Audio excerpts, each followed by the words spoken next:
Okay. Let me just load my chats if you guys can see me.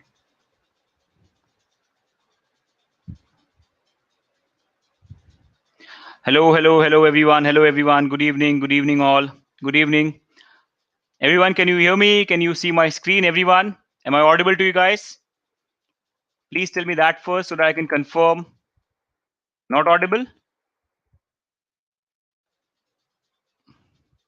Guys, please tell me, everyone. Hello everyone. Good evening. Am I audible?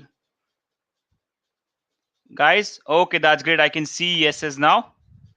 Amazing. Good evening, guys. Good evening, everyone.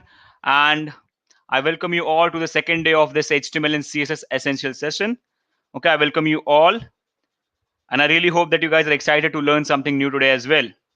Okay, so very great good evening to all of you guys. And I really hope that you guys also completed your assignments. Okay, I really hope that you guys also completed your assignments. Okay, that's great. That's really great. Loud and clear. Amazing. Okay, so good to see you, all of you. I can recollect few names by reading the names. So that's amazing. Okay, cool. Okay, so today's session, first of all, I'll tell you what we are actually going to learn today so that there is no confusion in your mind. Okay, so first of all, we'll complete the left out HTML. So we'll at least see a little about forms, okay, and a little about sections. Okay, that is something we'll see in HTML, and then we'll move on to what you call as CSS. Okay, but yeah, before that, I'll also show you how to embed the live Google map. Okay, so I also want to show you that because yeah, I promised you yesterday, right? That I'll teach you how to embed a YouTube video and how to embed a live Google map in your web page. So I'm going to do that for you. Okay. So are we ready, guys? Are we ready? First, we'll complete the both HTML things. We'll see how to work with how to embed YouTube video and live Google map. Then I'll also teach you something about forms. So this is something that I'm planning to complete in the next half an hour so that the last 1 hour we can focus only on CSS. Okay. So guys, can we start? Can we start? Are we guys excited? Sheetal is saying link tag is not working. Sheetal, there might be some kind of issue in your link tag. Try changing the icon once. Try changing this icon link once. Maybe your image is corrupted because if you've written the exact same thing, it should work. So try changing the icon once. Or I have shared you the file, right? I have shared you guys the file. I have shared the files on community. So do one thing, run that file. If the icon is working, then you can be sure that icon code is not wrong. Maybe you have to check into your code once. Okay. So I have shared the files yesterday on the community and it might be also be mailed to you. Download it, run it and see if it is working. If the icon is working there, then it should work for you as well because it's the same code. So try changing the image because it's just two attributes, relation fab icon, href, your link. Guys, don't worry about submitting the assignments right now. Don't worry about submitting the assignment right now. Just do it. Don't worry. I will give you the hint or I will tell you how to submit it or where to submit it. First of all, just try completing it. Whatever I say, just try completing it. Okay. And at one day, I'll ask everything like I'll ask all of you to submit the whole thing that you have created, the whole folder maybe. Okay. So right now, just do it. Okay. So at the end, you can all zip your folder of all the assignments and then submit it. And I'll show you how to submit it. Don't worry. Okay. And yes, for few people, when Fev icon is not working, try doing icon once. So either icon will work for you, either Fev icon will work for you. So try with both. Either try with Fev icon or try with Fev icon. Is that clear, everyone? It's not mailed. Don't worry. I have shared it on the community. Just go on the Let's Upgrade community. I have shared it publicly. You can get it. Okay, and guys, please don't worry about submitting the assignments right now. Just complete it. At the end, I'll ask you to submit it by zipping the whole folder. So I'll tell you how to do it. Is that clear, everyone? Okay, guys, so can we move ahead now? Can we move ahead? Can we see how to embed YouTube video and live Google Maps in your web pages? Okay. So I have to doubt that if use h1 as starting tag and h6 as ending, there is no issue and worked fine as h1. See, you'll never get an error. That's how it works. You'll never get an error, but that is wrong according to the standard. You should not do it. Like opening a different tag and closing a different tag, that is something you should not do it. It will work. HTML code will never give any error because it's not a programming language. It's simply a markup language which is producing some kind of output. So either you get the output or you don't get it. There is no error in between. Okay, but you should always follow the standards. Okay, guys. So let's start today's session and let's learn how to embed a YouTube video and also a live Google map in your web page. That is something really cool. So let's do it. So let me run this page. So right click. Let me just copy the path. Go in your favorite browser, whatever you like. And here we go. It is up and running. So now what I'm going to do is I'm simply going to comment all of the code. I don't want this audio and video here today. So let me just comment it right now. I don't want all of these things. Okay. So now my page is blank. Okay. Now the first thing I want to teach you today, before moving on to live Google Maps and before moving on to YouTube videos, the first thing I want to teach you today is something like this. There is something called as iframe that I want to teach you. That stands for internal frame. So there is something called as iframe available in HTML that stands for internal frame. Okay. And it is nothing but you can think of it like it basically gives you a space to display external things. Iframe is nothing but it gives you an area where you can display external things like any external video or external audio. That means something that is not with you, something that is not with you, something that is on another page, but you still want to display it in your page, you can use iframe. So iframe basically creates an internal frame for you, basically an internal window for you where you can display external things. And when I say external things, that means it can be a page, it can be a separate video that is on some other website, it can be a anything like a live map or something like that. So you can use iframes to display external things. And don't worry, I'm going to show you with examples. Okay. So to understand it, and yes, someone is asking how to uncomment, select and again miss control slash. Select and again print what? Sorry, again perform control slash on it. That's it. So control slash for commenting and control slash for uncommenting, both. Okay, guys, so please focus now on iframes. So let me do one thing. Let me create one more HTML page. That means another page. Okay, so let's do it. Let's name it second.html. Okay, so I have created one more page and let me just write some code here as well. Okay, so HTML, then head, and then body. And let's write some dummy content like let's name it second page. Okay, guys, please focus everyone. So now I have one more page. Let's give it a title and it just has a dummy content. That's it. Okay, so title second. Now, if you want to run this page, you can also right click, copy the path. Okay, so you can again copy the path, go in your browser and open another page. And here we go. See, now it's your second page. Everyone, shy autoplay will not work because Chrome browser by default restricts autoplaying. You have to go in your settings and enable it. Okay. Shy, you have to go in your settings, Chrome settings, and enable it. Try running the same page in Internet Explorer. You will see that it will work. Autoplay will work there. Otherwise, if you wanted to work in Chrome, you have to go in the settings and enable autoplaying video. Okay, now guys, please focus. Now let's say this is the second page, right? Up and running, and you have the second page. Okay. Okay, I mistakenly pressed Control S. Okay. Now see, I am basically creating a iframe in my first page. Let's run the first page. Can you guys see here? Don't worry, I'll teach you about arranging the elements. Don't worry, guys. Let's just go step by step. Okay. So can you guys see it, everyone? Can you guys see a frame? Can you guys see a frame-like structure getting created here? Everyone, please tell me, can you guys see a frame-like structure getting created here? This is what iframe creates for you. You can think of this area as a new window, as a window that can display external things. It can be anything. Now I'll show you how it works. What you can do is, now see, first of all, you can increase the height and width. You can simply go and say width 700 pixel. You can increase the width and height. See, now the width has increased. You can increase the height. You can do anything. You can create as many, like as big a frame you want. But now what is the main thing that it does? You can go in iframe and you can give src. And then you can put any link here and whatever that link is giving, it will be displayed inside this frame. For example, let's put the link of the second page that we just created. Let's say second.html. Now see what will happen. Now this is my first.html, the first page.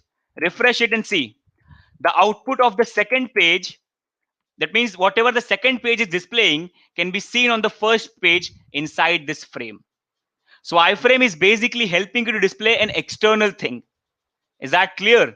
Without coding it here, you can display an external page into this. Okay, now you can simply go and write any code on the second page. For example, you put an H1 here as well, and like, let's say, let's upgrade. Don't mind my spellings. I normally type a lot of spelling mistakes. So let's say, let's upgrade. Now see here. This is the second page. It's fine and working, but you can see the same output on the first page inside this frame. Is that clear, everyone? So iframe is basically something that creates a frame for you in which you can display some external resource. And you have to put the link of that external resource inside SRC. So guys, are we clear? Don't worry about the arrangement, alignment. We're going to learn all of that. Just wait. Okay, let's just go step by step. Okay, everyone? Let's just go step by step. Okay, guys, so are we cleared? You get frame border. Frame border is basically for this. You can see the border, right? You can remove this border using that frame border. For example, you can simply go and write frame border. If you get it, I think. Normally I use CSS for this, but let's see if we remove it. Just do frame border 0. Let's see if the, yep, see, that is for the border. So the border is removed. Is that clear? The border is removed. So frame border is basically for giving the size to the border. So by default, I think it's 1 or 2. If you give 0, the border can be removed. So now it will look like it's the output of the first page. Right now you don't have the frame. And yes, for this you don't need internet because both the files are with you only. Because right now both the files are with you. But now I'm going to show you the real use of this iframe. This is not what you will be using iframe for. This is not the main thing. You'll be using iframe for much more better things. Okay. Why iframe is working for first page? Surya, what is your meaning? Like, we have created in the first page, right? And we are trying to display second in that frame. So whatever you put in the SRC, that will be displayed inside that iframe because we have created the iframe on the first page, right? Is that clear, everyone? Are we cleared, guys? Are we clear with this? Can we move ahead? Do you want to see then how to use this iframe to actually show or display a YouTube video in here? Do you want to see that, guys? Yes, it's like href. You can always think like href and src almost as same things. Both work for links. Okay, but href is mostly like link based. Src is like link plus content. It can be also content containing attribute. Okay, guys. Frame set is deprecated. Amal, frame set is deprecated. Now we don't use it. It's out of fashion. Now we have iframe. So there was a frame set tag maybe 2 or 3 years back. That is now deprecated. Okay. Hitesh, what is the confusion, buddy? Don't spam the chat, Hitesh. Please don't spam the chat. Tell me what is your confusion. Guys, if you don't understand anything, directly tell the doubt. Instead of saying no, tell me what is your confusion so that it will not be a spam and I can see it. Okay. Now let me remove this frame border right now because I don't need it so that you can see the frame clearly. So that you can see the frame clearly. Don't worry about the project. I'm going to show you. Don't worry. Don't worry. No, you cannot use href with iframe, Ankush. No. Href is not an attribute of iframe. SRC is the attribute. That's how it is made. Frame borders value can be 1, 2, 3, 4, 5, whatever you want. It's the size of the border. You can give anything to it. 0 is simply for removing the border. You can give 1, that will be size of the border. Give 2, that it will be a little bolder border. 3, 4, 10, depending on, that's basically the size of the border. How much bold do you want the border? No, infant, you didn't miss anything. That's really cool, Hitesh, that you're already a web dev. That's amazing then, buddy. Okay, guys. Now, can we start? Can we move ahead and can we start seeing? Okay. So now, let's try to use this iframe to actually embed a YouTube video. Okay. Let's see how to do it. So, let's go to youtube.com. What is the confusion, guys? What is the confusion? See, what I'm saying is, I simply created a second.html page. Okay. And here's the output of second.html. Now what I did, I created the iframe on the first page.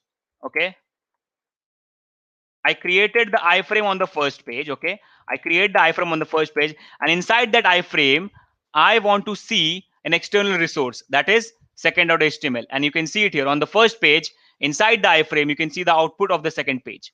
So whatever second page is providing, you can see it inside the iframe. So basically, in this SRC, you can pass anything that you want to see inside the iframe. It can be any external resource. In this case, it's a different page that I'm viewing inside the iframe. So you have a separate page. You are viewing that inside a frame in some other page. Is that cleared? Are we cleared, guys? Okay, now let's move ahead, everyone. SRC means source, not source code. It's simply source. That's it. From where the thing is coming. That's all. Source. Hitesh, please don't spam the chat, buddy. Please don't spam the chat. Okay, now guys, let's move ahead and let's see how to use iframe to embed a YouTube video. So let's do one thing. Let's search for Iron Man. Yeah, let's search for Iron Man versus Thanos. Somebody told me to use Iron Man today, so let's use Iron Man today. Okay, so you can go on any video.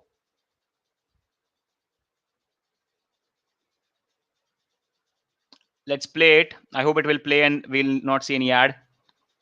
They want to show ad. That's cool. And it's not even a skippable ad. Okay, it is. It loaded late. Okay, let's skip the ad. Now doesn't matter. I just want to skip it so confirm that it's the correct video. I always want to confirm it's if it is a correct video because we can't trust the creator, right? Now see what you have to do, guys. Please focus. Now see what you have to do. You have to go here and you have to click on these three dots, or you can simply click on share. Not three dots. Previously it was like that. Click on share. Okay. Click on share. And then here you will have a lot of options. Here you have to click on embed. So go on a particular YouTube video, click on share and click on embed. Okay. And then see, YouTube directly gives you an iframe. YouTube directly gives you an iframe. But we don't want the whole thing with a lot of attributes. Okay. So what we simply want that SRC value.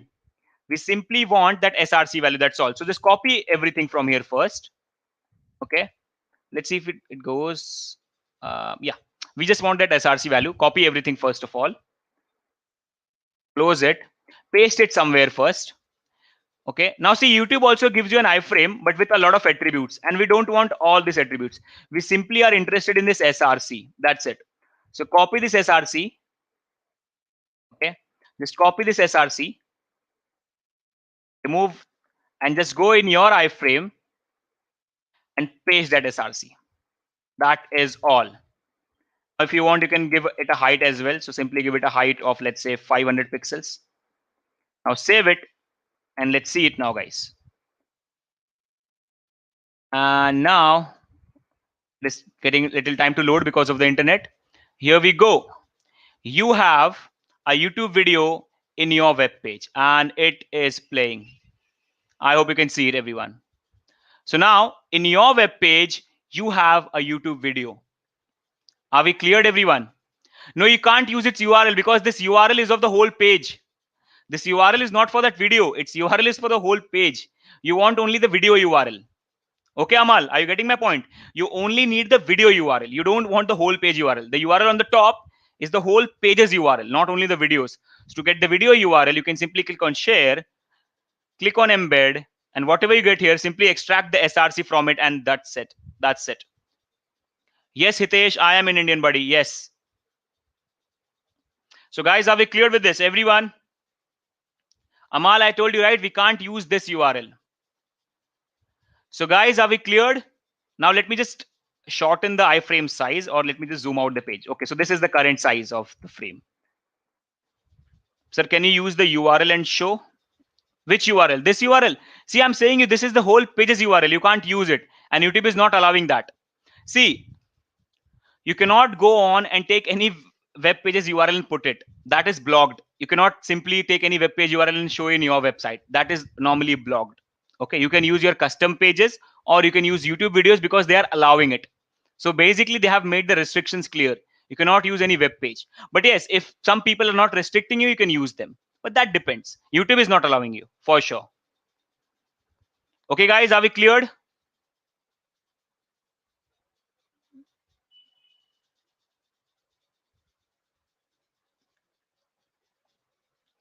Guys, are we cleared? Infant, what is the confusion, buddy? We are not using frame set. We are using iframe. If you want to put private video on our web page, no one can download. How to do this? You have to simply restrict the download option. Why will they download it? Right? They will not download it. You just don't have to give the download link. That's it. So, guys, are we cleared with this, everyone? Iframe, it shows whole page of second HTML. Yes, it is showing the whole page, but that was just to understand. Now, this is what you actually do with iframe. You have embedded a YouTube video in your web page, in your own web page. Are we clear? But yes, if the creator has done the embedding restrictions, then you can't do it. So you have to find the video like that only. Now, what is the use of this? Let's say I'm creating a website for tutorials, okay? But I don't have that much server space to store my videos with me. So what you can do is you can you can create a channel on YouTube, store all your videos there, and then simply take the link of it and display that videos in your web page using iframe. So basically, you're not storing videos with yourself, you're storing it on YouTube, but you're using it in your web page. You can also do that. That's why people do this. So guys, are we clear with this? Difference between video tag and iframe: video tag is only for videos, iframe is for multiple things. It can be used for videos, YouTube videos. It is basically for external things like external web pages, external content, external anything. Video tag is only for video. That's it. Only for video. Yes, it will also work in mobile, guys. Yes, it will also definitely work in mobile. So guys, please tell me, are we cleared? Everyone, please tell me, are we cleared with this? It's iframe. You can use both height and width. It's totally fine. Rajesh, what is your doubt? How to restrict that no one can download? You simply don't have to give download option. See, right now no one can download it. Right now, whenever you like put a video tag, no one can download it. By default, it's not downloadable. Only if you give the download option, then only it is downloadable. That's it. Rajesh, what is your doubt? See, buddy, we have a iframe. Inside the SRC, we've simply put the video link. We get on YouTube, get that link, put in the SRC, and that's it. And you have the YouTube video on your web page. That's it. You can use both height and width in iframe, and if you want, you can only use width or height. It's totally fine. Okay, so basically, if you want the proper ratio, either go for width or height. I simply used it. It's up to you, right? You can play with the attributes, guys. You can play with the attributes, right, guys? It's totally up to you. It's totally up to you. You can play with it. But yes, in iframes, always try to give width and height. Okay, because I don't think browser adjusts it. Let's check it. Let's check it. You can confirm it. Let's not give it height. Let's see if the browser adjusts. No, see? No, the browser doesn't adjust it. So like image, like video, the browser doesn't adjust the height. So that's why you have to give both. But you can play with it. To check it, you can play with it, right? Okay, so now I have given a height of 400 and the width of 700, and that's it. Infant, see, iframe is nothing but it's an internal frame that creates a frame for you, and simply in the SRC you can put any external link. In this case, we put a video link. That's all, YouTube video link, and simply put height and width, and you can see the iframe with that video. That's it. Okay, Infant. Okay, guys, now let's move ahead. Now, everyone, have we understood? Please tell me, everyone, can we move ahead and see how to embed live Google Maps in your web page? Can we see that? Okay, then let's move ahead. So for that, I'm going to create one more iframe, or let's not create it. Google by default gives this to you. Now, first of all, let me show you how to actually embed a live Google map in your web page. So first of all, go simply on Google. Okay. And then go on Maps. Okay. And then open a map, like open the maps, and then search for any location that you want. For example, let me search for like anything, like for example, let's say Statue of Liberty. Just search for anything that you want to give as a location. Okay. Let it load. Now here's the Statue of Liberty. This is the location. You can search for any location. Let it load. It's not completely loaded. And now again, you can click on share here. So click on share and go on embed the map. and see it by default gives you an iframe. Copy the HTML and simply paste it here.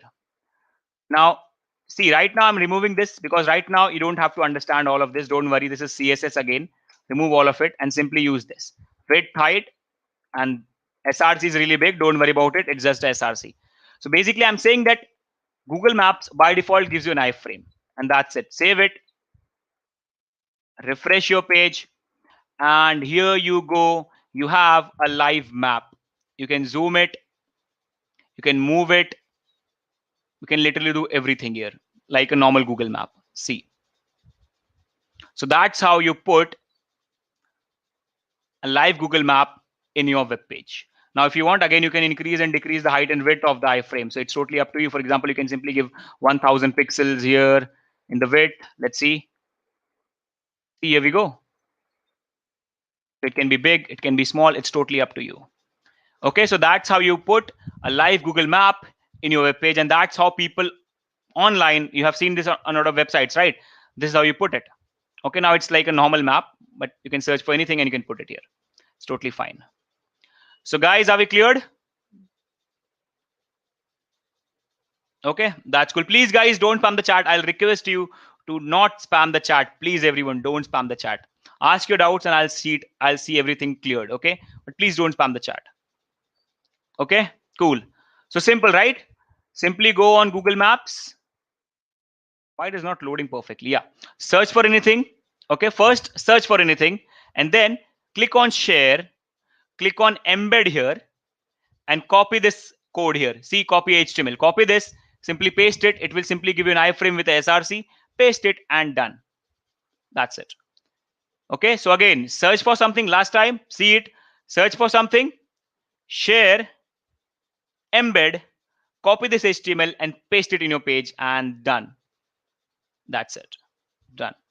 Let it load, let it load. Sometimes it takes time to load. Okay. Okay, that's cool. How to create a page by that can be only accessed by typing password. It requires a backend and everything.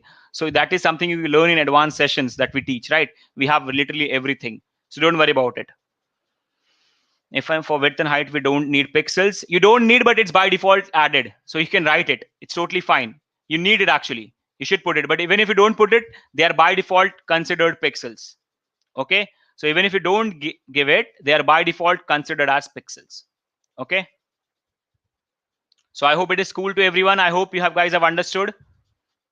So this is how you put a YouTube video and a Google map in your web page. I hope we are cleared. Everyone.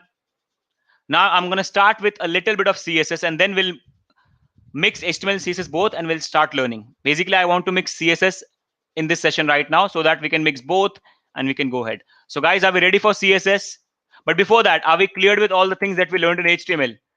All the text formatting tags and then how to put images, audios, videos, and then also iframes, guys?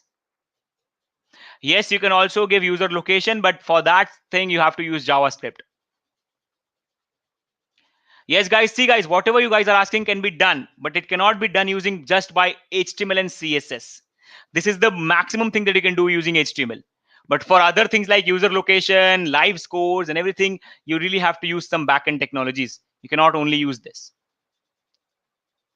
Okay, and about movement, everyone asking about how to move things, how to arrange things. Now we're going to start that. So guys, are we ready? Can we start with CSS, everyone?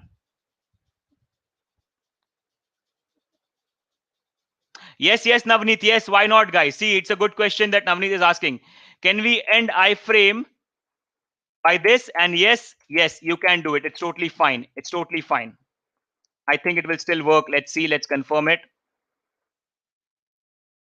And yes, it still works. So yes, you can do it. It's totally fine because it's not having any content. It's totally fine. You can do it. Okay.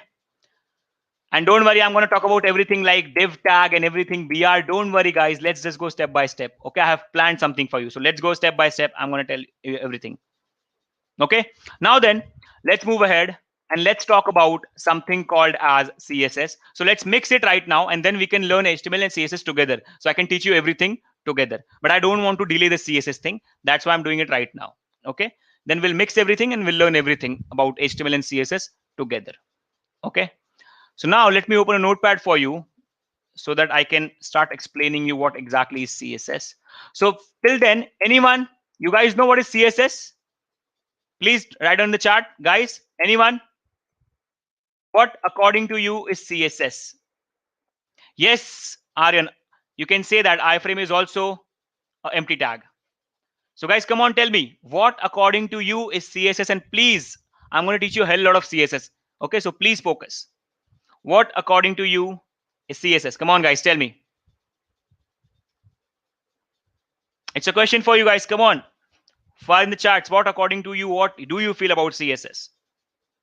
Okay, so I'm getting full forms here, and that's correct. So yes, everyone, CSS stands for cascading style sheet. But now let's try to understand what exactly is this. What exactly is CSS? So just like we learned yesterday that HTML is nothing but a markup language that is used for holding content and creating the web page. In the same case, CSS is also a language. CSS is also a language, but it's not a markup language. CSS is a styling language. Please, guys, focus. Try to understand the definition. CSS is a styling language.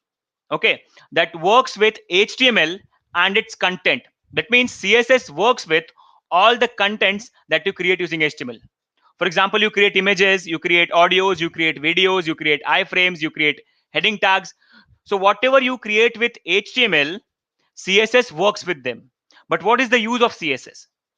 So the use of CSS is basically you use CSS to arrange elements, to give size to the elements, to give colors to the element, to give proper shape to the element.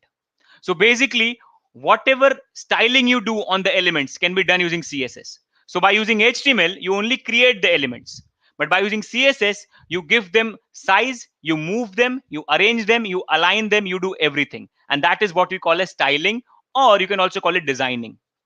So CSS is a styling language that works with HTML content to style it. And when I say to style it, that means to align it, arrange it, give it size, give it position, move it, and make it look good. Okay, so that's what CSS does. So it's nothing but it's a simple language. It's a very simple, easy language to learn. It's a simple styling language that works with HTML content to style it. And to style it, we know what it is now, right? Align, arrange, give sizing, position it, move it, at the end, make everything look good. And you're going to learn all of that. So that is what CSS is. It's a styling language. So guys, are we clear with the definition, everyone? So that's the definition of CSS. Okay. Now, guys, can we start? Can we start learning CSS, everyone? Okay.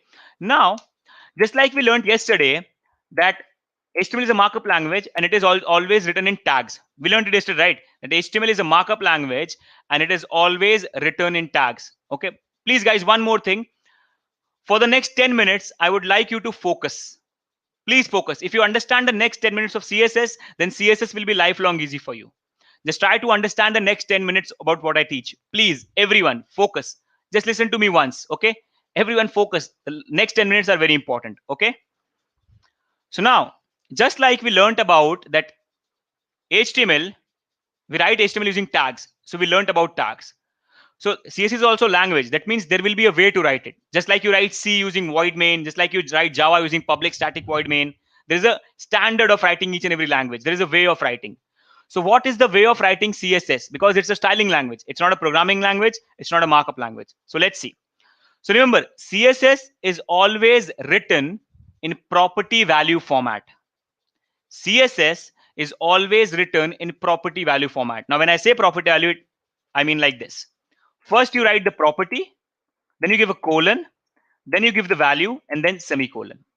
This is the way in which you write CSS. Property colon value. Now, what is the property? What is the value? I'll tell you. See, to give an example, a property can be a color. For example, let's say you're applying some CSS to an element and you want to give a color to that element. So color is a property, then colon, red can be a value and semicolon. For example, height can be a property and 300 pixel can be a value. Width can be a property and 400 pixel can be a value, right? Font size can be a property, okay, and 20 pixel can be a value. That's how you write CSS in property colon value format. Now, when I say I want to learn CSS, that means I want to learn what are the properties available in CSS and what are the values that they can have and what property does what to the element. That's what we are here to learn. So when I say I want to learn CSS, writing the CSS is very easy. Property colon value. That's it. But we have to learn how many properties are there and what are the values for those properties and how they work and how they are applied to the elements. That's what we have to learn. But to writing it, it's simple. Property colon value. Okay, everyone, this is day two. This is day two, guys. Don't worry, we're going to learn about selector. Don't worry, I have planned everything for you guys. Please don't worry. Don't worry about anything. If you know something, wait, I will tell you that also. Okay, is it cleared, everyone? Are we cleared with the format of writing it? So this is a property colon a value. Property colon a value.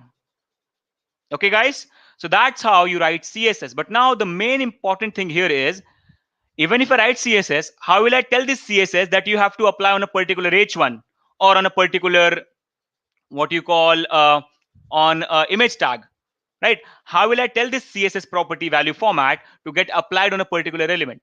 And that's what we have to learn first. For example, if I create a H1, and if I also write some CSS like height 300 pixel, color black, how am I going to tell that CSS that you have to get applied on this H1? How am I going to do that? So let's see that. How to apply CSS. We know CSS, we know HTML, but how to connect them? How to tell CSS that you have to apply on the HTML? So let's learn that. And there are actually three ways of applying CSS to elements. There are three ways that you can follow if you want to apply CSS on the HTML content. And the three ways have name. Okay, so I'm going to tell the name and then I'm going to explain them one by one to you. Okay, but remember the format of writing CSS will always be same. Remember this format, property colon value. Okay, property colon value. Now let's see. So the three ways by which you can apply CSS on the HTML elements are this. The first way is inline. This is called as inline. The second way is called internal. And the last and the best way is called external. You can also call it inline CSS, internal CSS, and external CSS. Now, these are the three ways that you can follow if you want to apply CSS on the elements. Okay, guys? So now, let's see how these three ways work. Okay? So for that, let me also comment out. Okay, let me open a new page now. Let's go and work with the second HTML now. Okay, enough with the first .html. Let's work with the second one. So let's say CSS demo. So now we are working with the second page. So now if you want, you can close the first page. So let's close the first page. It's done. We have worked with it. Now let's go on the second page and let's work with this now. Okay, everyone. So now please focus, guys. If you listen to me carefully, it's very easy. Now, let's say I want to apply CSS on this H1 tag. I want to apply CSS on this H1 tag. How am I going to do that? Really simple. I'm going to use the first way now. See, guys, I'm going to use the first way of inline CSS. So what do you do if you want to apply CSS using the inline way? Remember, simply all the tags have an attribute named style. All the tags have an attribute named style. So you just give style equal to, then inside the double quotes. Inside this double quotes, now you can start writing your CSS, whatever you want. For example, to show you, let's use this property, color colon red. See the format, property colon value semicolon. Remember the format, property, see, property colon value semicolon. So inside the style attribute, you can write n number of CSS properties, doesn't matter. You can write 100 properties, 1000 properties, 10,000 properties, doesn't matter. I don't think we have 10,000 properties, but yes, you can write it. Okay, so color colon red, and don't worry, this red is coming because of VS Code. Okay, don't think like it will come everywhere. For some editors it will not come. This red is coming because of VS Code. Okay, so don't worry. So now let's save it and see the output, and let's see what color is doing for you. And here we go. Can you guys see it, everyone? Color is the property that helps you to color the text. Now, this is what you have to learn. You have to understand what property does what thing. So color is a property that helps you to color the text. Is that clear? Color is a property that helps you to color the text. For example, let's say if I go on and create a p tag, and if I write some dummy text in there, and also again write style, And inside this, simply put color green. Again style, and then property colon value format. And here we go, see a green paragraph. Is that clear, everyone? Now, if you want, you can write n number of properties. So just after this semicolon, you can write one more property. Okay, for example, there's one more property named font hyphen size. Now remember, whenever the property name or the value name contains two words, there will always be a hyphen between them in CSS. Remember this, guys. Font and size are two different words. That's why there is a hyphen between them. You will understand it. For example, if I tell you, I want to tell you to write border color, it will be border hyphen color. So understand, if you have n number of, like if you have multiple words in your properties, they will be separated by hyphens. Remember this. So let's say font size. So this is the property colon, let's say 20 pixel. Save it and let's see. And here we go. The font size is increased. Is that clear? Color means font color. Yes, exactly, Aaron. Yes. Color means font color. Yes, exactly. So can you guys see it, everyone? It's now increased. Now there is one more property. So if you want to write one more property, semicolon, and then another property. So you can see, right? Property colon value semicolon. Then another property colon value semicolon. Then you can write another property. For example, there's a property named background color. It's the background color, not color is the font color. Background color is the behind color. Okay. So you can add background color. I'm using any bad color right now. Don't worry about it. Just try to understand. Okay. Save it and here we go. See. Now the background color is yellow here. Guys, if you know about IDN classes, please wait. I'm going to teach you everything. We are going step by step. I want everyone, literally everyone who is here from scratch to understand everything. Okay. So guys, please, if you know about IDN classes, wait for some time. I'm going to teach you everything. I'll also explain whatever you don't know or whatever you know. So don't worry, guys. No, Vignesh, default size is 16 pixel, not 15. Default size is always 16 pixel. Remember this. Okay. Default size of the text is always 16 pixels. So guys, are we clear with this? Now, you guys tell me one thing. This is a question for you. Now, if I want to change the background color of the body using CSS, what should I write? If I want to change the background color of the body to, let's say, gray using CSS, what should I write in here? Tell me that, everyone. Come on, guys, really fast. It's a question for you. If I want to change the background color of the body to gray using CSS, what should I write in the body tag? Come on, everyone. It's a question. Then we can move ahead and start learning internal CSS.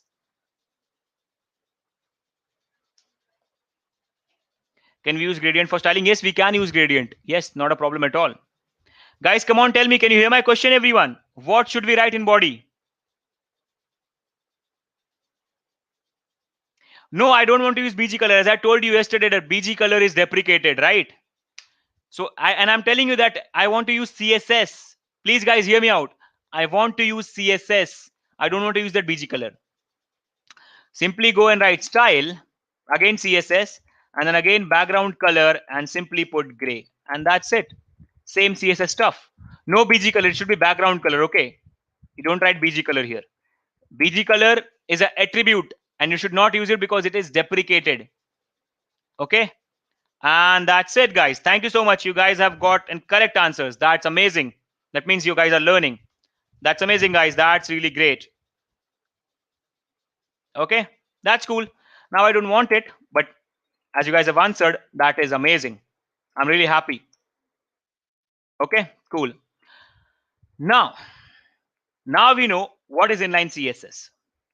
Now let's try to understand what are the problems with inline CSS. Let's try to understand what are the problems with inline CSS. So for example, let's say, guys, focus, please. Again, 10 minutes are very important. Okay, please focus, everyone. So now I create one more p tag. Okay, and I put lorem ipsum again. Let's say dummy text, doesn't matter. Now save it and see here. The CSS is not getting applied to the second element.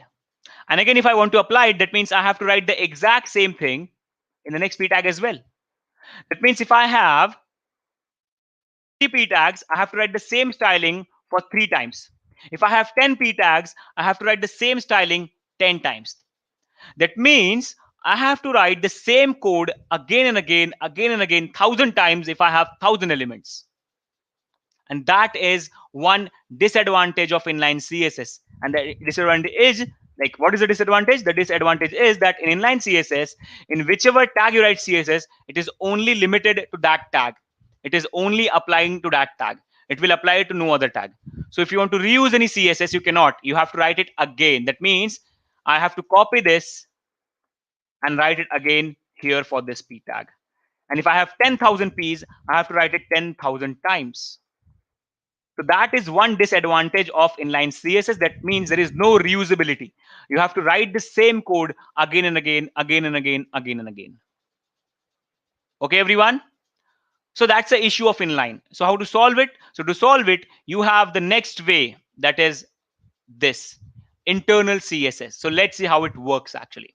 So now, first of all, to start learning internal CSS, what you have to do is, see now, first of all, you don't write internal CSS with the tags.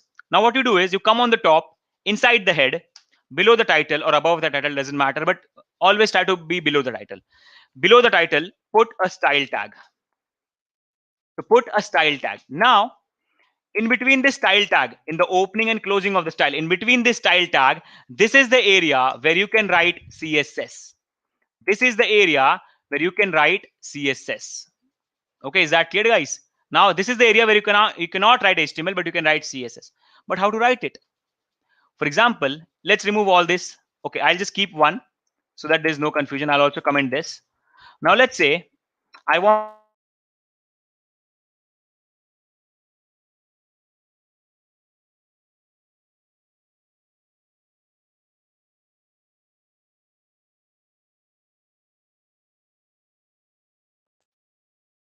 green and background color yellow. Is it gonna apply? Let's see. Is it gonna apply? Let's see. No, it's not getting applied. It is not getting applied because, see, even if I have written the CSS, they don't know that I have to get applied on the P. Am I freezed?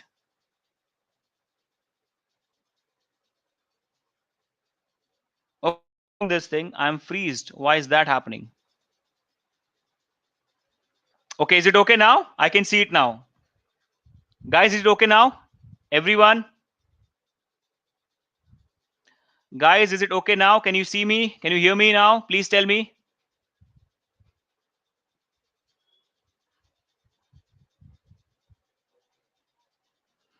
Is it okay now? And yes, Mohammed, thank you so much for reminding. But yes, you can put it right now. You can put it anytime. Not a problem at all, right? It's not a problem at all. You can put it at any time. Okay, cool. Okay, guys. So now it's fine, right? Now my voice is fine and I'm not stuck. Cool. Now see, what I'm telling you is you can create a style tag inside a head. So style and slash style. And then inside it, you can write CSS. But if you just write the CSS, right now they don't know that I have to get applied on both these P's. They don't know that I have to get applied on the P's. So how to tell this CSS that you have to apply on the P, that you have to get applied on the P? So for that, you simply write the tag name. You don't use this, guys. Please focus. You don't use this. Don't use the brackets. Okay. Just simply write the tag name, and then you have to create a body for it, curly braces, and then you put the CSS inside that body. That means now you have written that this is the CSS, this is the whole body, and this is the CSS, and this CSS will be applied on P elements. And that's it. Now, how many P elements I have? I have 2 P elements. Let's see if it is getting applied. Let's see. Save it. And here we go. So now we can write CSS only once, but we can apply it twice. So now we have 2 P tags and we are not using inline CSS, and simply we wrote the CSS here in the style tag and we simply selected the element using the P tag and then we wrote it. Now remember, what is the use of this P here? It's not a tag. It's the tag name that we are using to select or to call the P elements. That, okay, fine, this CSS will be applied on you. So this thing here is called as a selector because you're selecting the P elements using this P tag name. So this thing here is called as a selector. Please Remember this, guys. This thing here is called as what? As a selector. So this thing here is called selector. Please remember this. So guys, are we clear with this? Everyone, can we move ahead now? Yes, P here integrates paragraph tag. For example, if you want to apply on H1, you can simply write H1 and then apply some CSS on it. If you want to apply on pre tag, you can simply write pre and then apply some CSS on it. That's it. That's how you go. That's how you go. Is that clear, everyone? That's how you go. So you can use any tag name for selecting elements. Is that cleared? So guys, are we cleared with this? Everyone, are we cleared? Don't worry about that dot and everything. I'm going to tell you everything. Don't worry about it, guys. Don't worry about it. Okay. Drawback of internal CSS is you have to write it again. Sorry, not internal CSS. Sorry, I thought inline. There is no drawback to internal CSS. First of all, there is only one drawback that I'll tell you in some time. Don't worry. There is only one drawback. I'll tell you in some time. But now, first of all, let's try to understand more about it. Let's try to understand more about the CSS. Okay. Now, let's say I'm getting to your question, guys. I'm getting to your questions. Let's say I have 4 p tags. Now, in this case, all the 4 will have the same CSS. In this case, all the 4 will have the same CSS. Now, what if I want different CSS for the first 2 Ps and a different CSS for the second 2 Ps? Now, this is your question, right? What if I want to do this?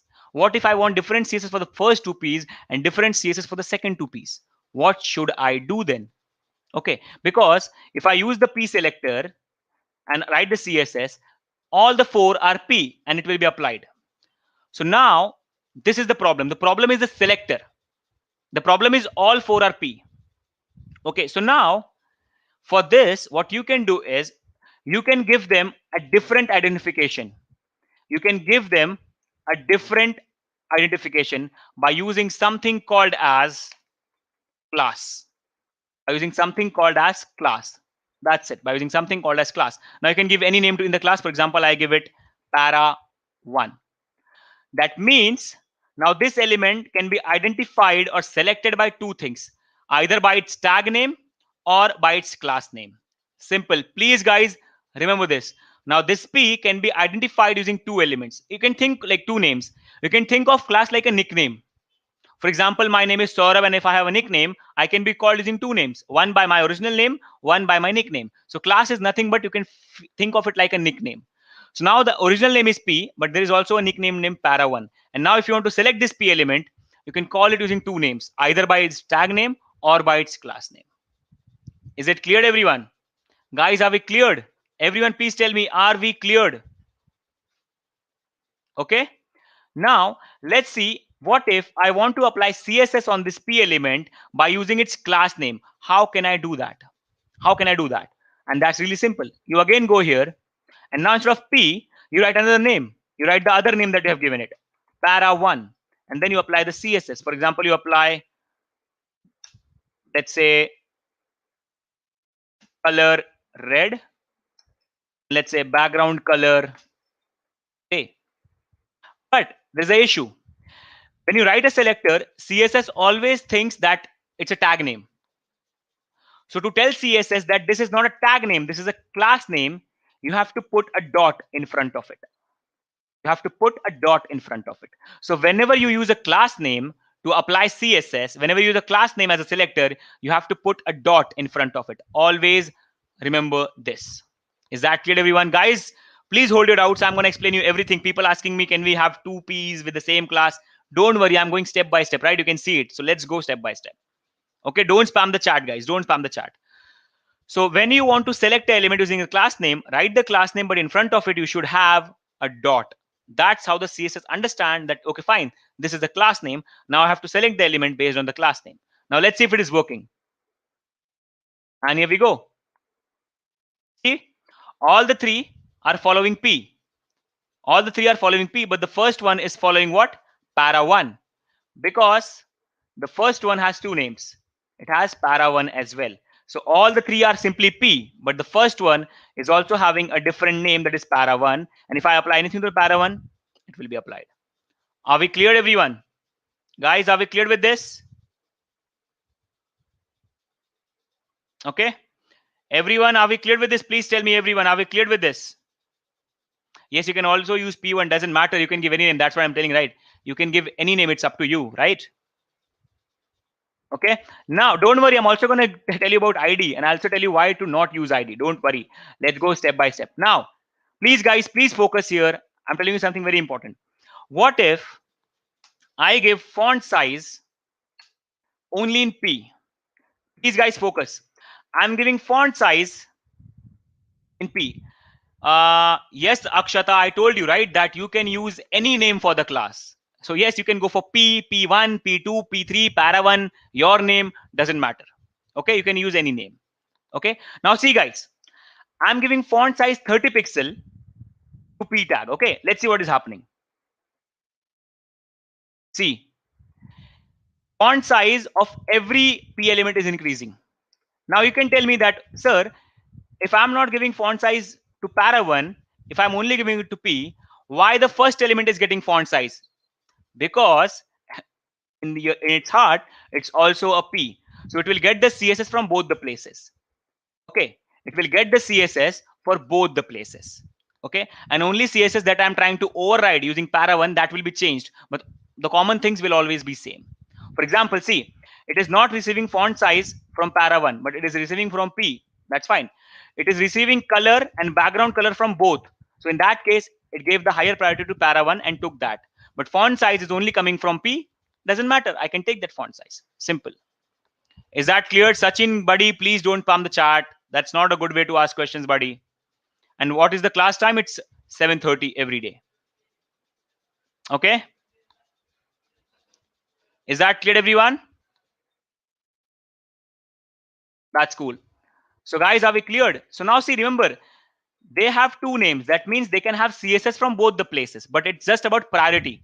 So if they are getting some kind of same property from both the places, then they will give priority to the class. Always remember this. But if something is coming from only one place, I'll take that. That's it. Okay, guys, so are we clear with this? Why didn't add color? Because we are giving color in both the places. Please focus, everyone. I'm telling this only. See, we are getting color from both the places, right, everyone? So in that case, it is giving priority to the class. So if I'm getting same properties from my tag name as well as class name, I will give priority to the class name and I'll pick that. But if I'm only getting one property from tag name that I'm not trying to override in class, I'll take that. It's totally fine. Is that clear, everyone?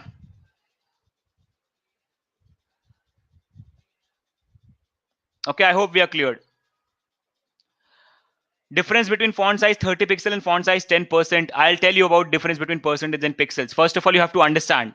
If I tell you the difference, you'll get confused, right? So first of all, you have to understand what exactly is percentage and what exactly is pixel and what is the ratio difference. So I'll tell you in some time. Don't worry. Is that cleared, everyone? Guys, are we cleared? So can we move ahead now, guys? Now see, you can also give same class to multiple elements. It's totally fine. You can also give same class to multiple elements. It's totally fine. See, here we go. Now two P's are having para 1 and two P's are getting the CSS from P. Now for some time, just let me remove the font size 30 pixel. Or let me just zoom the page out. Yeah, it's like this. Okay. So I hope we are cleared now. So you can use same class name for two different elements. It's totally fine. It's totally fine. Okay. And don't worry about specificity. I'm going to tell you that as well. Don't worry, guys. Don't worry. Okay. Now, guys, let's move ahead and let's see one more nickname that you can give to the elements. Let's see one more nickname that you can give to the elements. And the another nickname you can give is by using the ID attribute. So you can also give, just like you give classes to the elements, you can also give ID names to the element. So you can name it anything. Like, for example, let's say P2. Give any name. P2. Doesn't matter. Now, again, you can apply CSS to this element either by using the tag name or by using the ID name. So let's see how to use the ID name to apply CSS. Again, same way. Again, write P2 and apply any CSS. For example, color blue. But again, CSS will think that this is a selector. This is a tag name selector. So to tell the CSS that no, this is an ID, you have to give what? Hash. So remember, dot is for class, hash is for ID. Dot is for class and hash is for ID selection. Now let's see if it is working. And here we go. I hope you can see the blue color, right, everyone? Now the text here is blue. Now the text here is blue. Meaning of lorem, there's no meaning to lorem. Lorem is just a dummy text. It's a Latin American, I feel, language that basically tells I had a good day, and it's a good message actually. But we are using only it for dummy text. There is no meaning to it, right? You can put any text. Is that clear? ID or class, which one has higher priority? That's what I'm about to tell. Don't worry. Let me just tell it to you in a proper context. But guys, have you understood that you can use IDs as well? But always remember, you should never use IDs. You should always go for classes. You should never use IDs. Why? Because IDs are made for pure uniqueness. That means what standards tell, what W3C, that is authority, World Wide Web Consortium, it's authority that keep check of everything. It tells that ID should be given to one element, and that ID should never be repeated, because ID is for providing pure uniqueness to a particular element. You only give IDs to provide pure uniqueness. That means according to standards, you should never give the same ID to any other element. And that's a disadvantage, right? What if I want to apply a CSS to multiple elements and I give ID? It will work, but it's wrong according to standards. You should never use IDs, same ID for multiple elements. And that's why then you should never use IDs for CSS as well. Don't use it. Actually, IDs are more beneficial while you're working with JavaScript. So don't go for IDs. But for classes, it's totally fine. You can give the same class name 1,000 times, doesn't matter. You can give multiple class names to a single element as well, doesn't matter, because class names are made for that. That's why you should never use IDs for applying CSS. And that's why we will also simply remove ID and we'll convert it into what? Class. And once we have converted this into class, that means now we can no longer use hash, we should go for dot. And that's it. So IDs have restrictions. IDs have restrictions. They should not be used in CSS context. They should always be used in JavaScript context or something other where you want uniqueness of an element. They should never be used in CSS context. In CSS, either go for tag name or go for class name. Don't go for ID. Is that clear, everyone? In real time, we have to use it with JavaScript. So once you start learning JavaScript with me, I'll tell you how to use IDs perfectly. Don't worry. Okay, guys, are we clear with this? Why would be better responsiveness, pixel or viewport? What would be better for responsiveness? Viewport, right? But I think pixel is different and viewport is different. So it's completely different. To do viewport is something that is your screen area, right? And pixel is the measurement. So I think that should not be the question, the correct question. I think you should be asking, should we use pixels or percentage for responsiveness? That should be a question, not pixels or viewports. Because pixel is a measurement and viewport is not a measurement.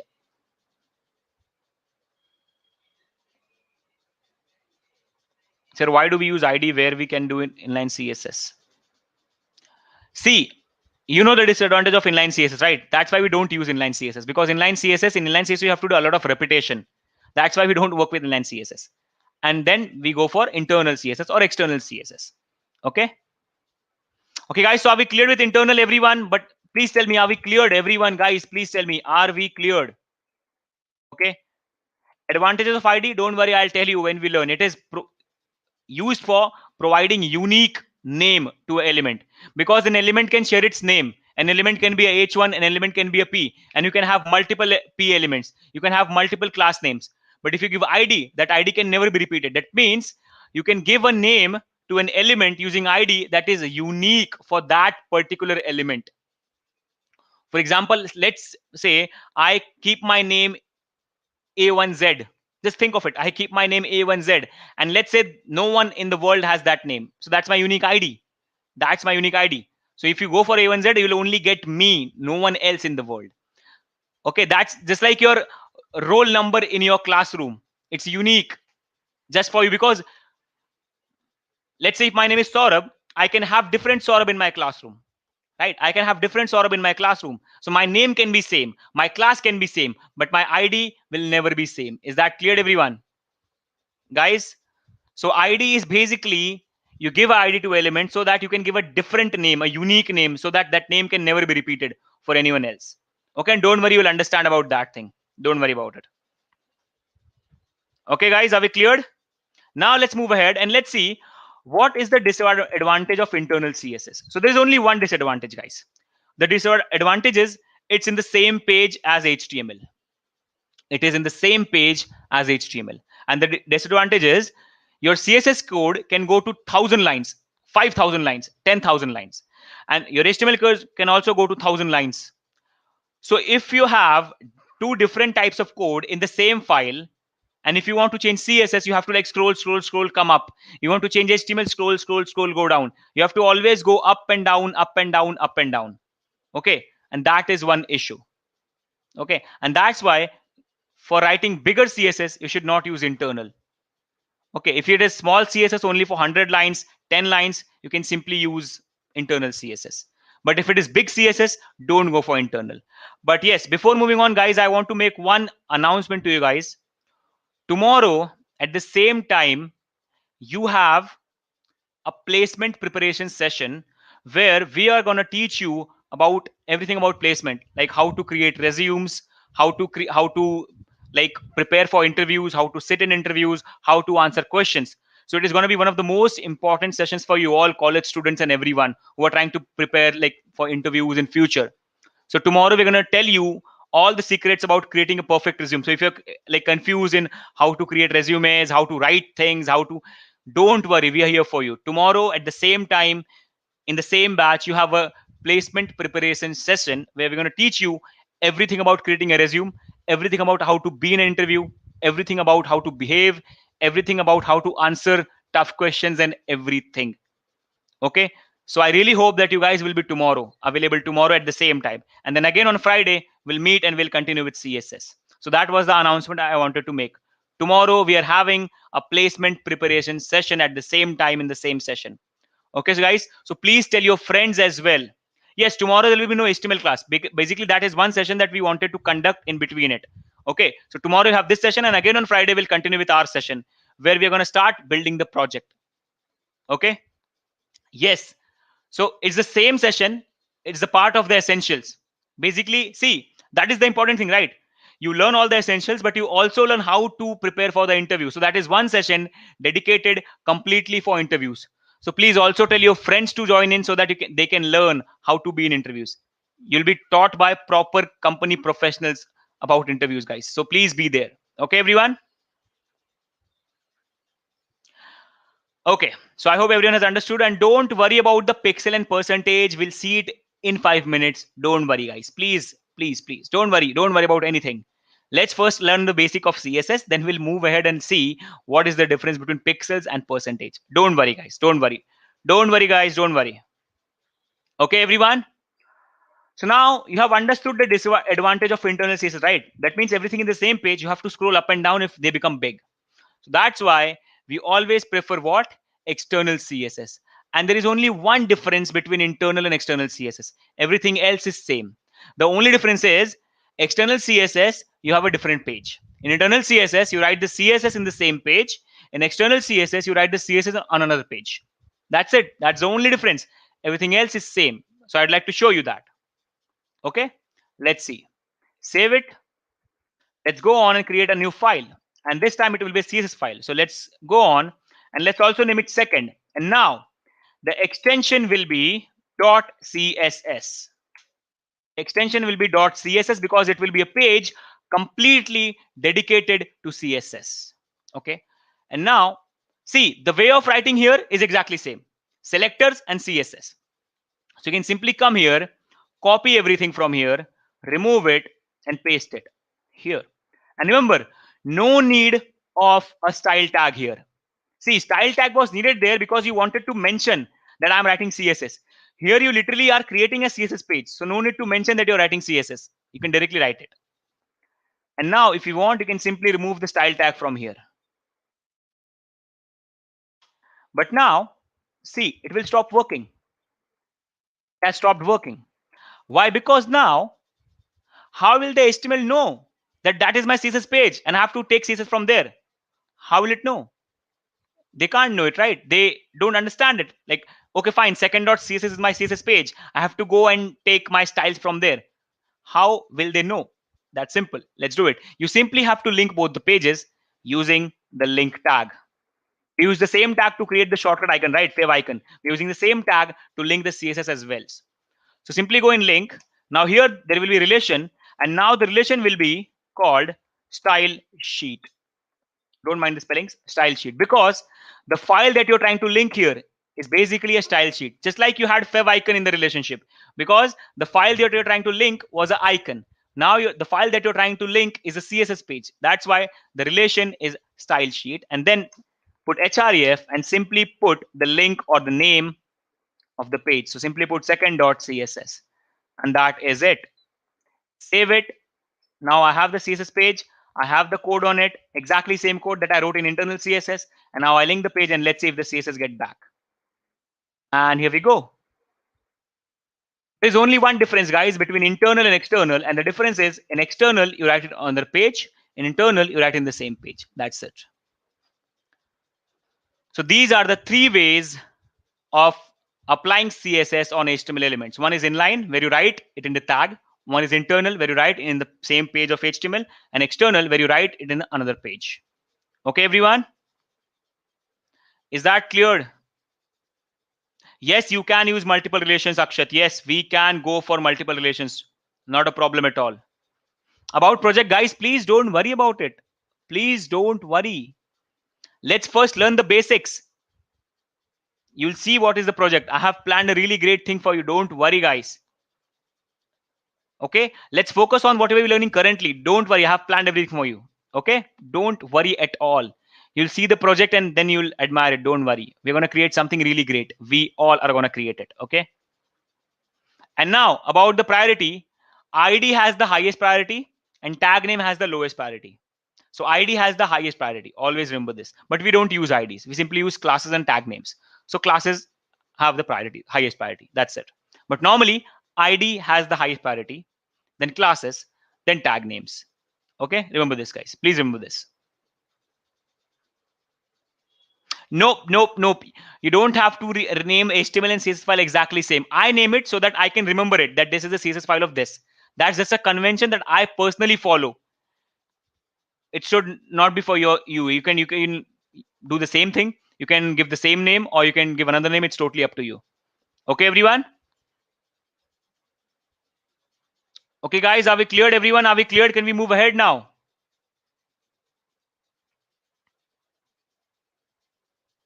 href means hyperlink reference.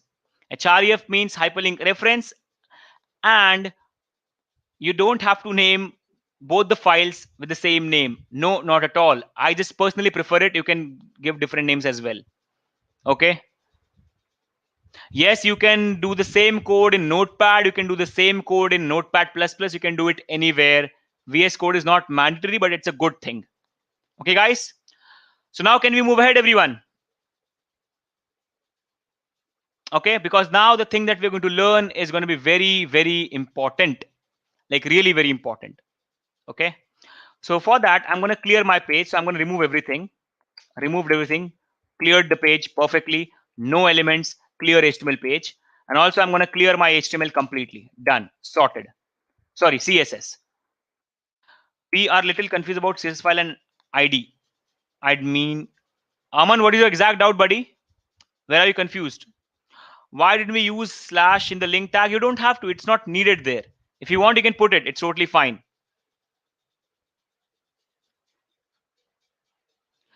See, we use the link tag for multiple things. If you have watched yesterday's session, we also use the link tag to create the shortcut icon, right? To create the icon in the tab. So relation basically tells the link tag that what kind of relation is this? What kind of linking is this? Because you're going to use the same link tag for linking CSS files, for linking icons, for linking multiple things in future. So you have to tell what is the thing that you're linking, what kind of relationship you have with that file, so that it can understand and work with accordingly. So that's why you have to tell it. Is that clear? Is that clear, Dishtayak? You simply say relation style sheet so that the browser can understand that second.css is a CSS file, is a styling file, and I have to pick styles from there. Because we use this link tag for multiple purposes. And depending on the relation, it behaves differently. That's why that relation is important. Is that clear, everyone?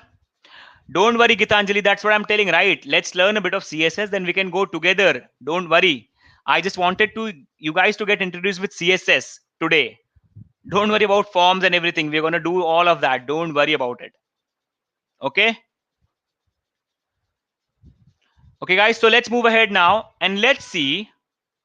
Okay, now this will be the last thing for today, and then we can start with the project and also some basic things in the next session where we'll also learn about forms and everything. Don't worry at all.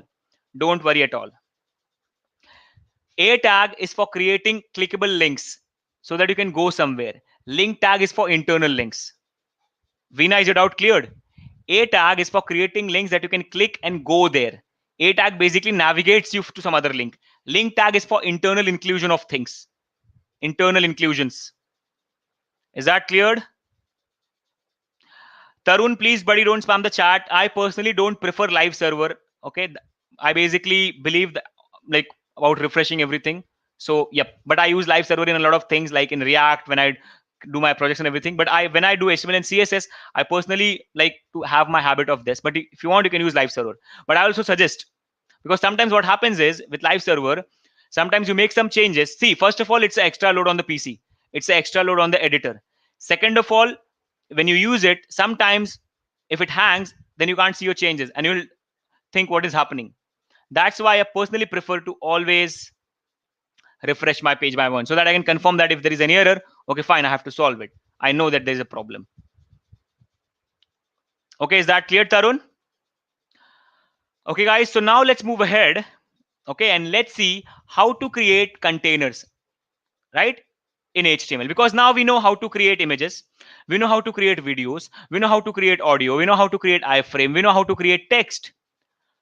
Now let's see how to create containers. Containers means sections on the web page, blocks, big blocks on the web pages in which we can put our content. Okay, is that clear, everyone? Guys, can we move ahead now?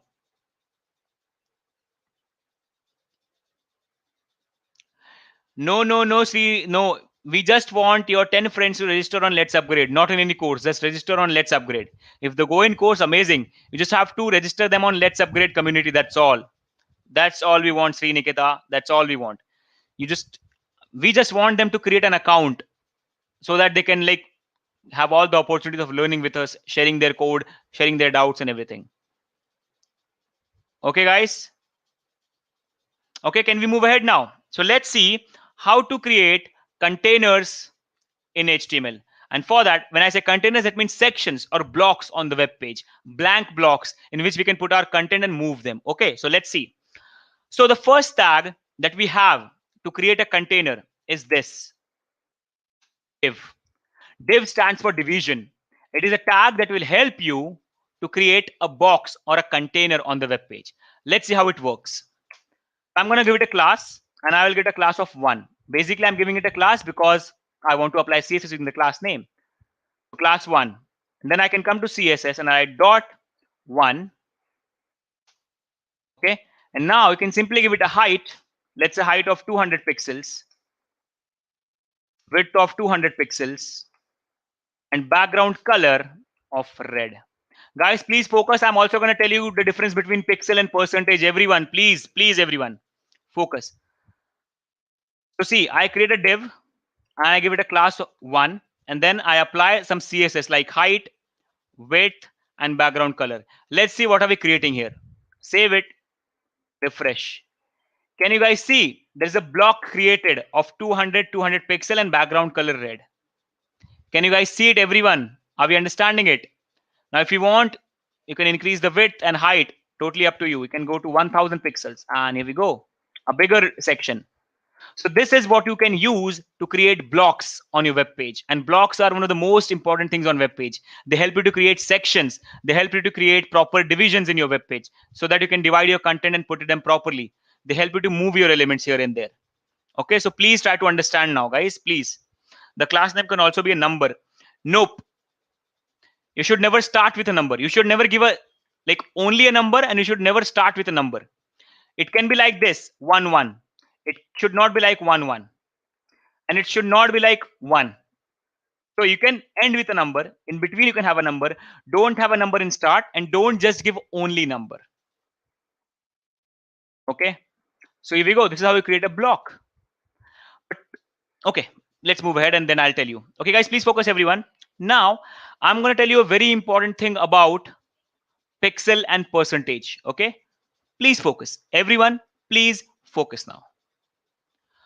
So now let's increase the height of the one for some time. So let's say 400 pixel. Okay. Yes, I will also tell you about VH and REM. Don't worry. Let's move ahead. Let's move ahead. Okay. And now see, this is your element. Now, if you want, you can also create another div inside the div. You can create another section. You can create another block inside a block. So I'm going to go and I'm going to say div. And again, I'm going to give it a class. And let's give it a class of one underscore child. Because it's an inside one, right? So I'm simply giving it a class. You can give any class. Don't think that you have to give one underscore child only. Don't think like that. Give any name. It's totally fine. You can give your name. It's totally fine. So I'm creating a div inside a div. Basically, this thing now is a child of the parent. This thing is now the child of the bigger div, the parent div. Okay. So see what I'm doing here, guys. Please focus everyone. And for people joining late, don't worry. Please focus everyone. You can also go back and watch the video again, please, for people joining late. Okay. So don't worry, guys. Let's move ahead. And Omkar, buddy, what is your doubt? Omkar, what is your doubt? You just told me once. Explain what do you want to understand? What is your doubt? So guys, see, I created a div inside another div. So basically this first one becomes parent and the second one becomes child. That's how things work. If something is inside me, that's my child. If something is outside me, and if I'm inside that, I am the child. And that is my parent. That's how the relationship works. Okay. Now, let's apply some CSS to one child as well. So dot one underscore child. Let's give it a height of 200 pixel and let's give it a width of 400 pixel. Please focus. People asking about percentage and pixel. Now you're gonna get your answer. Let's give yellow. Here we go. What happened inside another div and work explain. So what is head tag in place of div? Don't worry, I'm going to tell you about it's not head, it's header first of all. If you have learned it somewhere, it's not head, it's header. This is head. When you use in body, that's header, not head. Okay. What if we don't give width in div? I'll tell you, buddy, something new. Don't worry. Let's go step by step, right? Let's go step by step. You directly don't jump to something. Okay. So let's go step by step. Okay, guys. So see now. Now I have a one that is red, and inside that I have a yellow div that is one child. See the output. So this is the parent and this is the child. Are we understanding, everyone? Guys, are we understanding this much? Everyone, are we understanding this much? Please tell me. Okay, cool. No, you cannot give a space in class name. If you give space, then they will be considered as two different class names. Dev such dev, you cannot give space in class names. If you give space, then both of them will be considered as two different class names. Is that cleared? Santosh, what is your confusion, buddy? Tell me.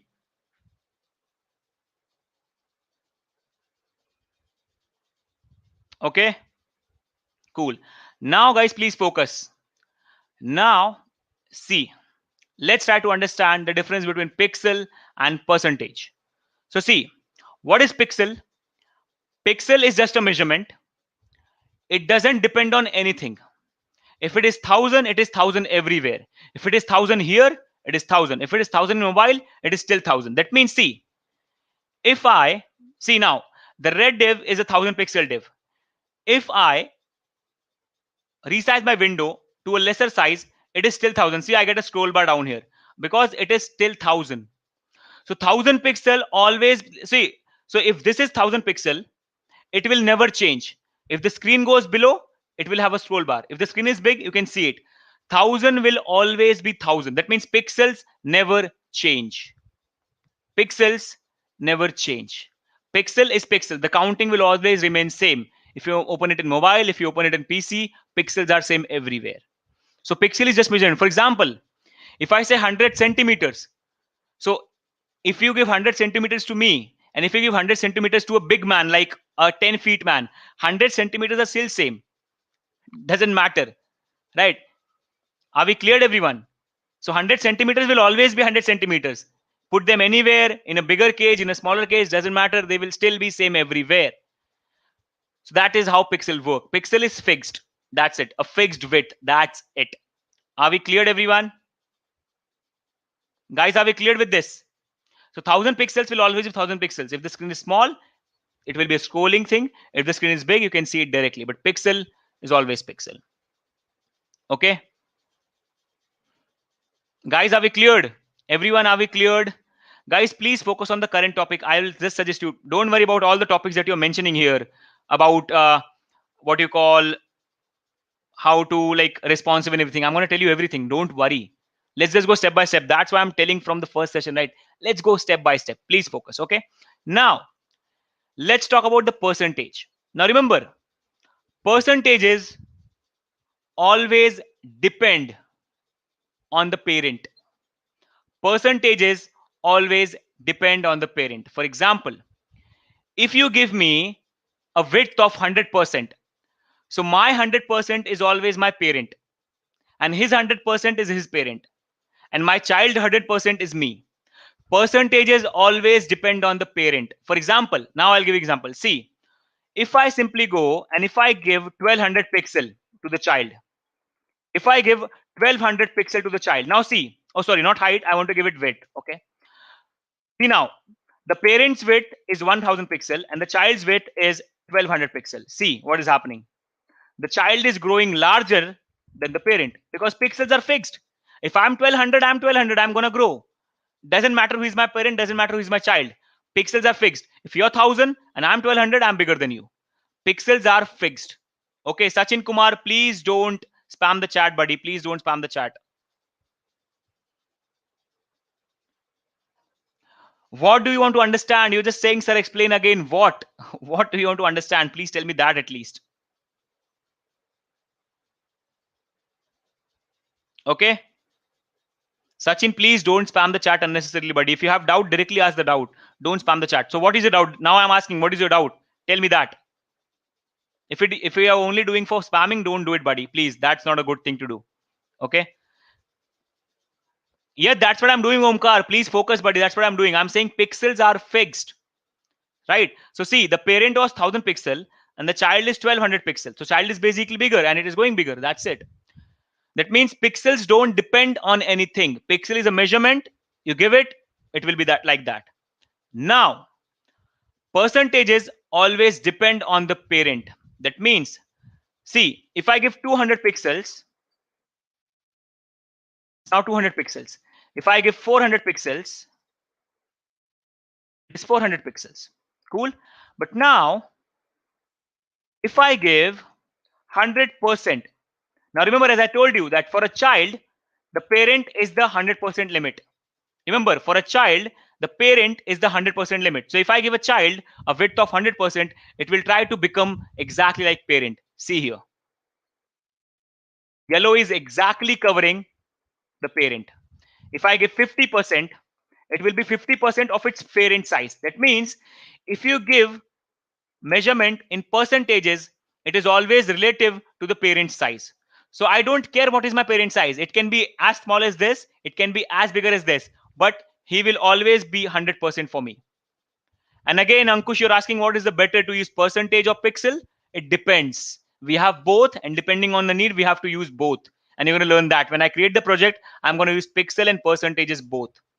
Is that cleared? Are we cleared, everyone?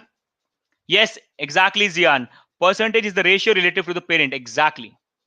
Okay. So I hope we are clear. For example, see, if I also go and give 100% to the one div. Now you tell me who is the parent of one. Guys, who is the parent of one here? Who is the parent of one? Come on, guys, tell me. Who is the parent of one? Sachin Kumar, div is simply creating a block, buddy. That's all. A blank block. That's it. The simplest element in the HTML. Simply creating a block. That's it. Of you're giving some height and width. It's simply creating a block. That's it. Okay, guys, everyone, are we cleared with this? Now you guys have to tell me who is the parent of one. It's the body, right? It's the body. That's cool. And body is by default the whole screen size. Body by default takes the whole screen size. That means if the body is having whole screen size, and if I give one a width of 100%, it will become like body. So let's see. And here we go. It becomes like body. And that's it. And the best part, now if you resize the screen, Because the body is getting smaller, the element is also getting smaller. See, now we don't have the scroll bar. That means now the width of the element is decreasing depending on the width of the body and the width of the screen. That's what percentages do for you, because they are relative, and the highest parent is at least the screen, right? So if the screen goes small, the elements will go small. If the screen grows big, the elements will become big. And that's the use of percentages. Pixels are fixed. Doesn't matter if screen is small or big, it's fixed. Percentages depend on the parent, and that's how you go. Is it clear, everyone? See, now the elements are decreasing in the size because the yellow is depending on red, red is depending on body, and body is dependent on screen. So if screen is getting small, body is getting small. If the body is getting small, red one is getting small. And if the red one is getting small, the yellow one is getting small. That's how percentages work. And that's why for responsiveness purposes, percentages are better. But some places, pixels are also better. You're going to learn that. Don't worry. I hope it is cleared. No, Yogesh, there is no situation where you have to use percentages like mandatory. There is nothing like that. It's totally up to you, whatever you like, whatever you feel comfortable with. Some people go for percentages, some people go for pixels over percentages. It's totally up to you, whatever you feel like. Okay.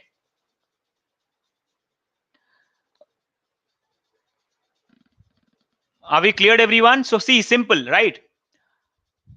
Child's parent is one, this div's parent is body, and body's parent is what? The screen. Simple. Because there's nothing above body. Body's parent is directly the screen. Okay, is it clear, everyone? What if we use pixel in parent and percentage child? Doesn't matter. If you use pixel in parent, it will be a fixed size for parent. And if you use percentage, the parent, it depends on the parent, right? That's what I told you, right? See, simple, right? It's really simple. If I give pixel here, like this, simple, goes like this. Simple thinking, right? Red is 1000 pixels. So it's 1000 pixels. And child, I'm giving 50%. So it will be 50% of the 1000 pixels. 50% of the parent. See, it doesn't matter who my parent is. It doesn't matter what size my parent has. It doesn't matter if he's having pixels or percentage. If I am 50%, I will always be 50% of my parent. Doesn't matter what is the size. Okay. Yes, article and div are same. Article is nothing different. This header, main, section, div, everything is same. Everything is same. They have just different names so that you can write them easily. But everyone creates block. Is that clear, everyone?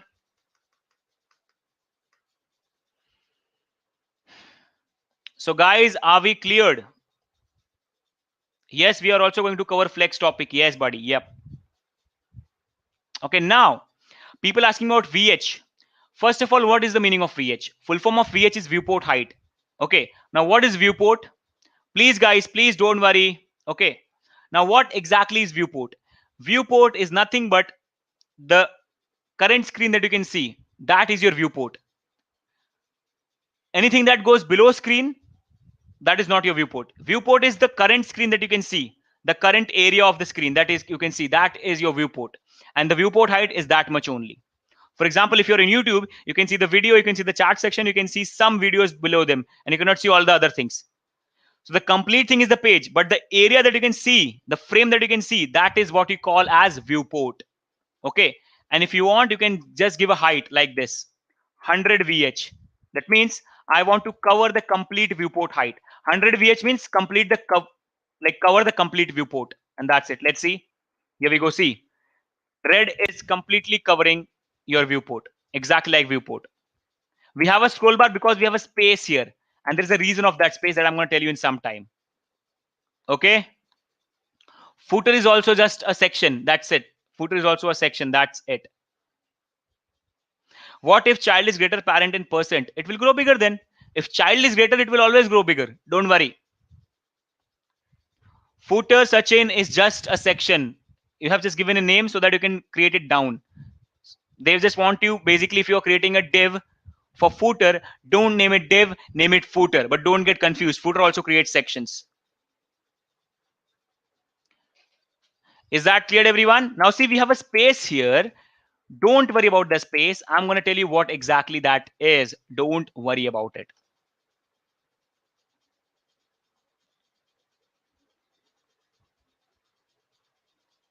Okay, guys, so are we cleared with everything that we have learned today? Please tell me that.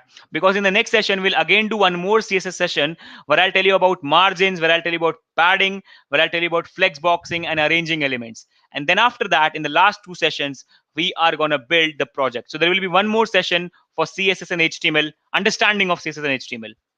Okay. Body doesn't occupy the complete screen. Body keeps growing depending on the content. Remember this, MP. Body keeps growing depending on the content. By default, body is 0 in height. You add the content, body keeps growing. Yes, guys, we have to end it for today. Like, it's almost the time, but don't worry. We are again meeting on Friday. First of all, you're coming tomorrow for the placement session. That is one of the most important sessions. I'll suggest all of you, and please tell your friends to join it again. Okay. And then we'll meet again on the Friday where we'll have a big session. Okay. And on that big session, we're going to learn a lot of things. We're literally going to learn about flex boxing. So please tell your friends who don't know about flex boxes to join it. We're going to learn about box model. We're going to learn about flex boxing. We're going to learn about layouting. We're going to see how to arrange elements. That is the most important day according to me in the whole session. The Friday's day is the most important day, guys. So I want every one of you to attend that. And please also tell your friends to attend that. That is going to be the most important day. And then after that, on Saturday and Sunday, we are going to create a project. Can we use div in div in div? Why not? Why not? You can use div in div in div in div in div in div. Doesn't matter. You will see that in the project. No, we are not going to cover grid because we don't have that much time. See, guys, you guys also understand, right? In 7 days, we cannot cover everything in CSS, but we'll still cover the best part of it, the most important part of it, and the things that will get you started in the company, in the market. When I knew the CSS, when I starting web development, I never knew about grid. There was not even the grid that time. When I started using CSS, there was nothing called grid at that time. But we still used to create great web pages. But we still used to like create really great web pages without using grid, without using flex boxes. So don't worry. Grid is just a thing that if you know, it's good. If you don't know, not a problem. You can still go ahead. So guys, are we cleared with everything that we learned today? Please tell me.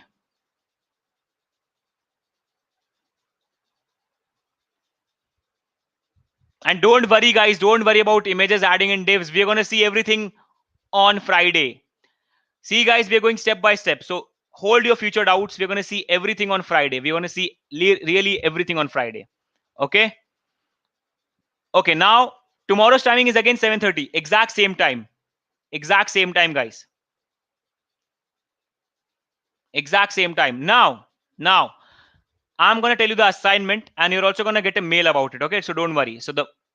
And someone is asking about before and after selector. Don't worry. If we get time, I'll also teach you that. Okay. It is just a 5-minute thing. I'll teach you that as well. Okay. Okay. Someone is asking about before and after. It's Venkata. Buddy, don't worry. If you get time, I'll explain you that as well. Okay. Now, let's talk about the assignment and I'll also write it here so that you can see it. Okay. So, the assignment is I want you guys to create 3 P tags. Okay. So, first of all, you have to create 3 P tags. Okay. One P tag, you have to style it internally, sorry, in the inline way. One P tag, you will style it using internal way, and another one you will style it using the external way. Okay, and all the 3 P tags will be inside div. So all the 3 P tags will be inside a div having a background color gray. So this is the assignment, guys. So you have to create 3 P tags and you have to apply some CSS, font size, color doesn't matter. Style 1P using inline, style 1P using internal way, style 1P using external way, and all the 3 elements, all the 3P will be inside a div. So the div will be the parent and div should have a background color of gray. Okay. Ronak, don't worry, buddy. We are also soon planning to start with JavaScript Essentials. So don't worry. We are soon planning it. Okay, guys. So this is your assignment. Are we cleared, everyone? This is your assignment. Veena, this is the assignment. They can create anytime registration. What are you asking, Nikhil? I don't get your doubt, buddy. What is your exact doubt? They can create anytime registration. Apurva. Apurva will contact you. Don't worry. If you're interested in the advanced sessions, we are going to contact you. Okay, Apurva? So just go on the Let's Upgrade site and just go there and just fill the inquiry, and that's it. And we'll contact you. Is that cleared, Apurva? So guys, that's it for today. I really hope that you enjoyed the session. I really hope that you liked it. I really hope that you learned something new. So please, guys, let me know in the chats. Did you guys enjoy the session? Did you guys learn something new? Please let me know. And I want to see even greater numbers on Friday and tomorrow. So please be there, guys. I want all of you to be there and to work with me in the project so that we can all learn everything. Okay, guys. And your referral links will be in your mails. You'll get a mail of the referral link in between the session. Don't worry. Just wait for the next 5 days. You'll get the referral link. Okay, so don't worry about it.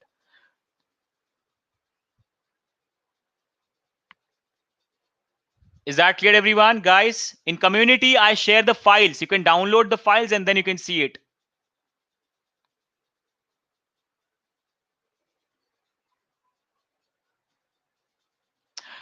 Guys, please, right now, don't worry about uploading the assignment. Please, everyone, just do it. And at the end, I'll ask you for the zip file. So just keep it with you.